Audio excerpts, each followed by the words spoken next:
A Jewish story. This week's story from the Holocaust is taken from the book Churchill and the Jews, A Lifelong Friendship, written by Martin Gilbert.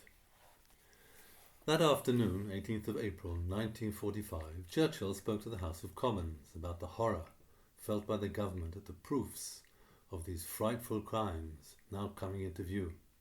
Eisenhower had invited him, he explained, to send a group of members of Parliament at once to his headquarters, in order that they may themselves have visual and first-hand proof of these atrocities.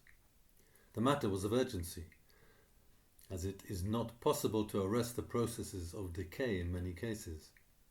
In view of this urgency, Churchill had come to the conclusion that 8 members of the House of Commons and 2 members of the Lords should form a parliamentary delegation and travel at once to the Supreme Headquarters, where Eisenhower would make all the necessary arrangements for their inspection of the scenes, whether in the American or British sectors of the front. Churchill asked for volunteers for this extremely unpleasant but nonetheless necessary duty.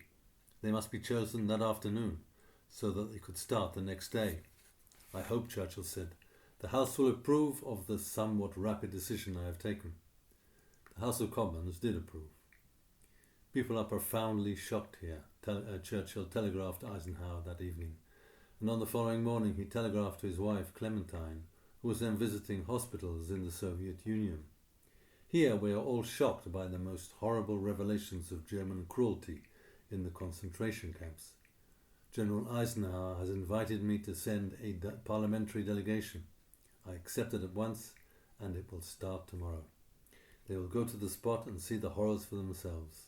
A gruesome duty."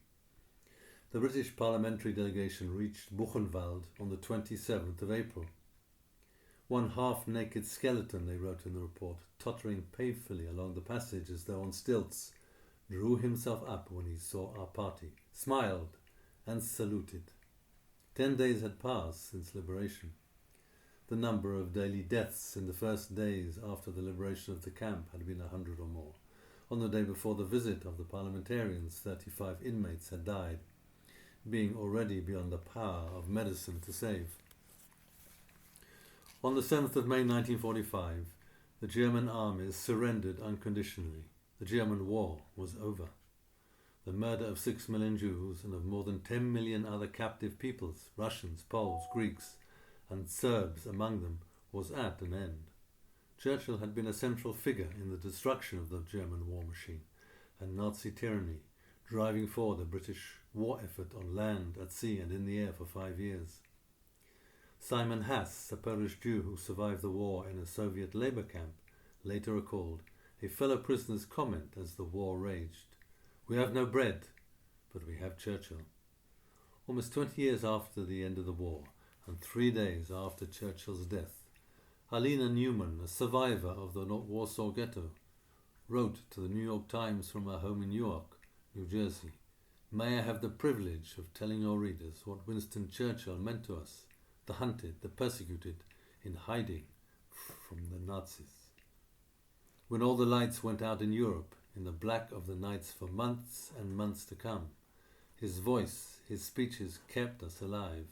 He and his voice gave us the only hope that the evil would pass and that the world was not coming to an end. God bless his memory." Please pass on this story.